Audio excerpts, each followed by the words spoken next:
એબીસીડીને ABCD તરીકે જ ઓળખીએ, બરાબર. એબીસીડીની મજા, બરાબર, જો તમે ખરેખર એબીસીડીની અંદર ઉતરો ને, બરાબર, તો ખરેખર એબીસીડીની મજા તો તમે લઈ શકો, બરાબર. કાંઈ વાંધો નહીં. આ છે ને ઓલાઓને ખબર નથી, બરાબર છે. આપણે ફોનેટિક બનાવવા માટે આપણે, બરાબર, અને ભાઈ ખાસ તો અત્યારે, બરાબર, વોટ્સએપ લેંગ્વેજની અંદર આપણે આવડો કક્કો છે એ ખૂબ ઉપયોગી છે, બરાબર. તો પહેલાં એબીસીડી શીખશું, પછી આવડો કક્કો શીખશું. કાંઈ વાંધો નહીં, હું તમને પ્રોમિસ કરું છું, કક્કો હું તમને શીખવાડી, બરાબર. 12 અક્ષરી હું તમને શીખવાડી.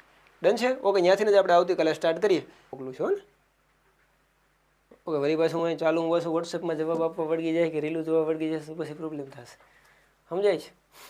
આ સાઈડ આના માટેનો એક અલગથી એક વર્ડ છે, હું કામ એને, બરાબર. હું કામ, બરાબર, કે ભાઈ હું કામ તે મનમાં આવ્યો, અથવા તો હું કામ એને, બરાબર, શું કામ એને, બરાબર. પણ આ આપણે, બરાબર, અપભ્રંશ થઈને આવ્યા છે, બરાબર. શા માટેમાંથી અપભ્રંશ થઈ અને આ હું કામ એને અથવા તો હું કામે આવ્યા છે, બરાબર છે. એટલે આવડી આ વસ્તુ છે આ, બરાબર. જસ્ટ આ એક મજાક માટે મેં તમને કીધું છે, બાકી આવો ઉપયોગ છે, બરાબર. જો તમારા બોલીની અંદર ન હોય તો ઉપયોગ કરવો એવું કંઈ જરૂરી નથી, બરાબર.